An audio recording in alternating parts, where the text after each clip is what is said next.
તો સમાચારમાં આગળ વાત કરીએ તો અમદાવાદથી સમાચાર સામે આવી રહ્યા છે, જેમાં અમદાવાદના ઓઢવના શિવમ આવાસની ઘટનાનો મામલો સામે આવ્યો છે, જેમાં પોલીસે ધરપકડથી બચવા આરોપીએ મોટો ખેલ કર્યો હતો।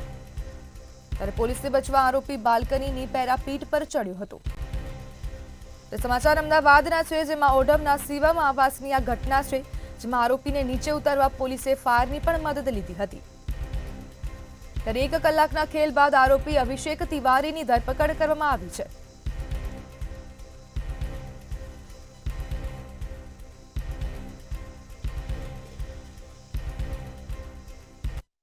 જે નખરા કરેલા હતા અને ખાસ કરીને જ્યારે પોલીસ અને ક્રાઇમ બ્રાન્ચની ટીમો તેને પકડવા માટે આવેલી ત્યારે આત્મહત્યા કરવા માટે તે બાલ્કનીમાં કૂદ્યો હતો, પરંતુ બાલ્કનીની બહાર આ રીતે સ્ટન્ટ કરી 1.5 થી 2 કલાક જેટલો સમય છે તે પોલીસ તેમજ ફાયર વિભાગ છે તેનો સમય બગાડ્યો। સાથે જ આ તમામ જે એજન્સીઓ છે તેના દ્વારા જે આરોપીને પકડવાની તજવીજ હાથ ધરવામાં આવી, ત્યારે પોલીસને સપોર્ટ ના કરવાના બદલે આપઘાત કરવાના જે પ્રયાસના જે નાટક કર્યા હતા, પરંતુ 1.5 થી 2 કલાકના સમય બાદ પોલીસ અને ફાયર વિભાગની બંને ટીમે સફળતા મળી છે।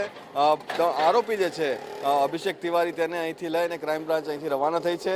અપહરણ અને પાસા જેવા ગંભીર ગુનાઓની અંદર તે ફરાર હતો અને માહિતી મળતાની સાથે શિવમ આવાસ યોજનાની અંદર જે 2 ટીમો દ્વારા આજે સર્ચ કરવામાં આવ્યું ત્યારે આજે નાટક જે છે તે કરવામાં આવ્યા હતા, પરંતુ ફાયર વિભાગની ટીમ અને પોલીસે સંયુક્ત રીતે કામગીરી કરીને આરોપીને ફરી વખત જેલના સળિયા પાછળ ધકેલી દીધો છે।